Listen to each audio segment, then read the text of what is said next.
वाहिगुरु जी का खालसा श्री वाहिगुरु जी की फतेह। जन्म साखी श्री गुरु नानक देव जी की। भाई बाले वाली साखी मुल्ला के साथ। ईश्वर मिलाप की चर्चा से नानक जी बहुत प्रसन्न होते थे।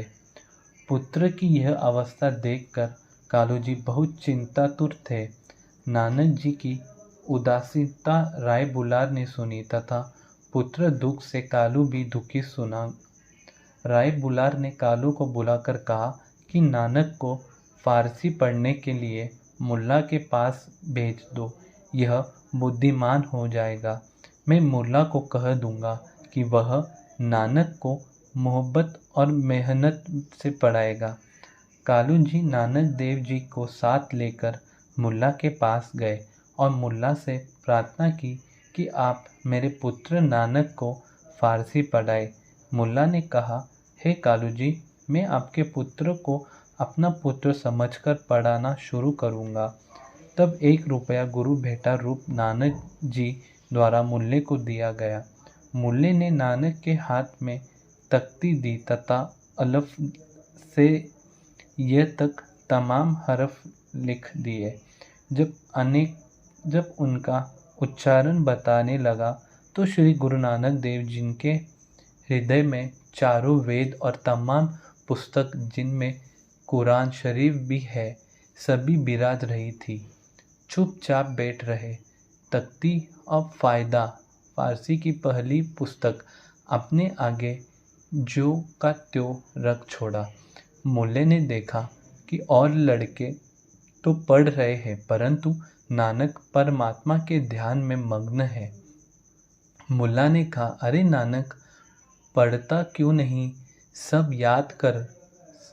नानक जी ने उत्तर दिया, मैं क्या पढ़ूं, मुझे आप क्या पढ़ा रहे हो। तो मुल्ले ने कहा, मैं तुमको अलफ से ये तक समझा चुका हूँ, उसको याद करो। जब वह याद हो जाएगा तब कोई और किताब शुरू की जाएगी। नानक देव जी ने कहा कि यह हरफ किस काम आएगा। मुल्ले ने कहा, इसके पढ़ने से बुद्धि बढ़ती है। तब नानक जी ने अलफ से ये तक जितने भी हरफ थे सभी परमात्मा की भक्ति की ओर करके सुना दिए। मुल्ला हैरान हो गया और कहने लगा, तू तो सभी कुछ जानता है, मैं तुझे क्या पढ़ा सकूँगा, तू तो सारे संसार को पढ़ाएगा। कालू को बुलाकर मुल्ले ने कहा, बेदी जी, यह आपका शहीबद दादा कोई बात भारी वाली है। इसने हिंदू और मुसलमानों को समान रूप से इकट्ठे करना है। इसने गंगा, काशी, मक्का, मदीना में अपना यश पैदा करना है। इधर जब पाठशाला के लड़कों ने सुना कि नानक देव पंडित जी को छोड़कर मुल्ले से पढ़ने गए थे तब नानक जी के प्रेम से सभी लड़के मुल्ला से पढ़ने के लिए आ गए। जो कुछ मुल्ला जी लिखते थे उसे नानक शीघ्र ही सुना देते थे। मुल्ला कहता है, खुदावद, यह अजीब लड़का है, यह तेरी कुदरत है। यह हिंदू और इल्म टुकड़ी, इसे पढ़ना तो निहायत मुश्किल है। इसके पढ़ने में तो कुछ बरम दरकार है, मगर नानक तो कमाल कर रहा है। जो लिखता हूँ वह उसी वक्त सुना देता है। इस तरह का जेहन मैंने आज तक किसी का नहीं देखा। इस पर अल्लाह की पूरी मेहरबानी है। जिन लड़कों को 10-10 वर्ष पढ़ाते हो गए हैं, यह कल का आया उनसे भी आगे है। इसके अतिरिक्त जो कोई भी गुरुजी के पास आता था उसे आप ईश्वर संबंधी शिक्षा देते थे। तब आपकी स्तुति संसार में होने लगी। सभी कहते कि नानक ईश्वर भक्त है। नानक देव मुसलमान भाषा में मुसलमानों की तसल्ली और हिंदू भाषा में हिंदुओं की शिकायतें दूर करते थे। भाव यह है कि प्रत्येक को पूर्ण करते थे। हिंदू, फारसी, संस्कृति, अरबी आदि सभी भाषाओं नानक देव जी को कंठस्थ थी। कुछ काल के पश्चात नानक देव जी घर में आकर मौन होकर बैठ गए। किसी से बात नहीं करते थे। तब कालू जी ने मुल्ले को बुलाया। मुल्ले ने नानक देव को बुलाया। मुल्ले ने नानक देव पर कोई जोहद किया, परंतु असफल हो रहे। नानक देव मौन रहे। लोग इकट्ठा होने लगे। सभी कहते थे कि नानक क्यों चुप है। तब चालक मुल्ला ने कहा, हे नानक, तू अपने परमात्मा के लिए बोल।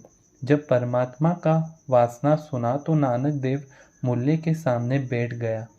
मुल्ला बहुत प्रसन्न हुआ, कहने लगा, हे नानक, तेरे को पीरों की रक्षा हो। तू तो खुदावंद करीम का भेजा हुआ है।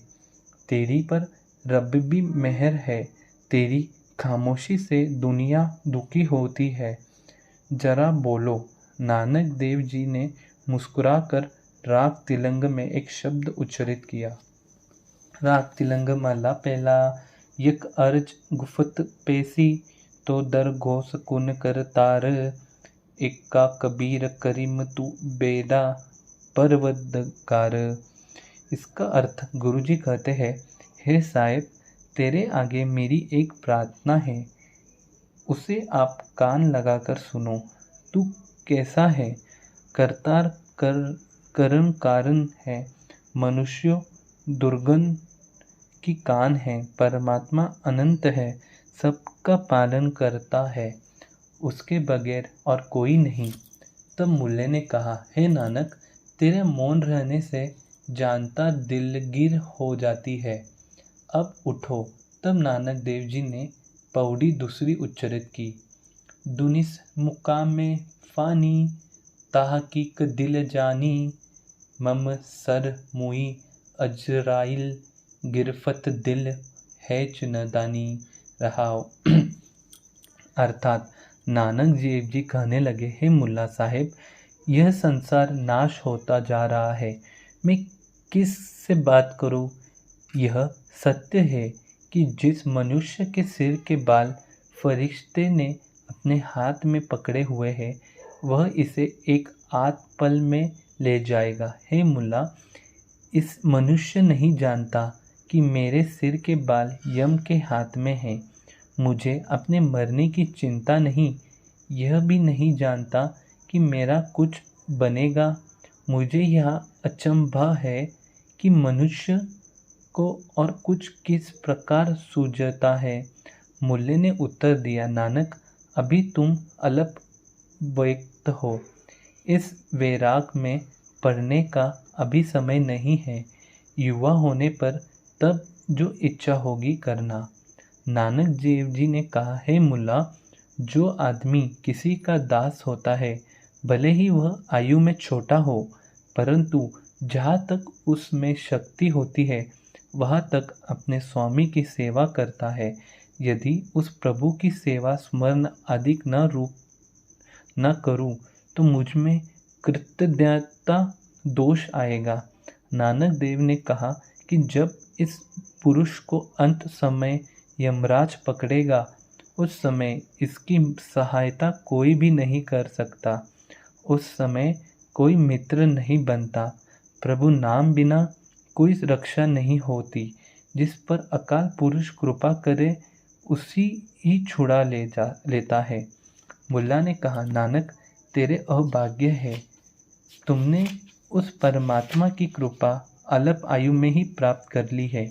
ईश्वर का अनुकंप से तुझे सही ज्ञान प्राप्त हुआ है। तुम्हें कोई भी बुराई नहीं है और ना ही होगी। यह सुनकर श्री नानक देव जी ने तीसरी पौड़ी उच्चारित की। जन पिसर पदर बिरादर कस नेस दस तंगीर। आखर बियफता कस न दारद चू सबंद तकबीर। सब रोज गस तम दर हवा कर देम बड़ी खिखाई। गाये न नेकी कर दम मम ईचनी अहवाल। अर्थ, गुरुजी कहते हैं, मुल्ला जी, परमेश्वर मार्ग की बात तो यह जीव करता नहीं और निंदा करता रहता है, तथा आठों याम यह आलस में रहता, सभी की बुराई में लगा रहता है। सदैव इसकी ईर्ष्या दोषमय रहती है। यह जीव आलस का मारा बेलगाम फिर रहा है। हे मुल्ला, यह मनुष्य एक क्षण परमात्मा का भजन नहीं करता। मैं उस परमात्मा का सेवक हूँ। यह सुनकर मुल्ले ने कहा, हे नानक, तो उस मालिक के साथ जुड़ा गया है। तब गुरु नानक जी ने चतुर पौड़ी का उच्चारण किया। बदबख्त हमसु बखील गफिल बनेजर बेबाक। नानक बुगात जन तुरे तेरे चाकर पा खाक। अर्थ, गुरु नानक देव जी कहते हैं, मुल्ला जी, परमात्मा को जान लेना की बात यह इंसान नहीं करता। प्रत्येक की बुराई करता है। आठों याम आलस में रहता है, बुराई करता है। गफलत का मारा हुआ सूतक बेमुहार है। जो ईश्वर के भक्तों है, वह मृत्यु को सदैव याद रखते हैं। मैं अनेक पाँव की रज हूँ। यदि वे वृक्ष करे तो मैं कृत हो जाऊंगा। इस जीव के सिर पर ऋषि है जिसे चुकाना होगा, और यह कहता है कि मेरे सिर पर कोई ऋष नहीं है। बेफिक्र फिर रहा है। मैं परमात्मा से प्रार्थित हूँ कि हे परमात्मा, मैं तेरे दामक का दास हूँ। मेरे हृदय में गरीबी का वास है। यह सुनकर मुल्ले ने कहा, नानक, तू तो परमात्मा से मिला हुआ है। हम लोगों की रक्षा तुमने ही करनी है। हमारी प्रार्थना उस मालिक के दरबार में तुमने स्वीकार करवाई है। गुरुजी ने कहा, आप भी उस प्रभु का स्मरण किया करो, तब तुम्हारा भी कल्याण होगा और मैं भी आपकी सहायता करूँगा। यह सुनकर मुल्ले ने गुरुजी को नमस्कार करके गुरु चरणों में अपना सिर रखा तथा घर को गया। गुरुजी के पवित्र उपदेश से मुल्ला भी भक्ति रंग में रंग गया। संसार विषयों को त्याग कर प्रभु भजन करने लगा तो अंत में प्रभु के धाम को गया। बोलो भाई वाहिगुरु जी का खालसा, श्री वाहिगुरु जी की फतेह। धन गुरु नानक। संगत जी, यह साकी गुरु नानक बादशाह के बालपन की मुल्ला के साथ। संगत जी, बालपन में भी गुरु नानक बादशाह ने हमें उपदेश दिया है, नाम जपो। नाम बिना पार नहीं है। नाम ही एक ऐसी वस्तु है जो हमें गुरु से जोड़ सकती है, गुरु से मिलाप कर सकती है। तो आपके चरणों में विनती, ज़्यादा से ज़्यादा नाम जपो। चाहे आप अल्लाह, राम, कृष्ण जो जपना है जपो, पर नाम जपो। और मेरी भी एक अरदास लगाओ कि मैं जो पढ़ रहा हूँ वो मेरे बानी मेरे अंदर भी चली जाए। वाहिगुरु जी का खालसा, श्री वाहिगुरु जी की फतेह। एक ओंकार सतनाम करता पुरख निर्भव निर्वैर अकाल मूरत अजूनी सैभं गुर प्रसाद। जप आद सच जुगाद सच है भी सच, नानक होसी भी सच। एक ओंकार सतनाम करता पुरख निर्भव निर्वैर अकाल मूरत अजूनी सैभं गुर प्रसाद। जप आद सच जुगाद सच है भी सच, नानक होसी भी सच। एक ओंकार सतनाम करता पुरख निर्भव निर्वैर अकाल मूरत अजूनी सैभं गुर प्रसाद। जप आद सच जुगाद सच है भी सच, नानक होसी भी सच। वाहिगुरु जी का खालसा, श्री वाहिगुरु जी की फतेह।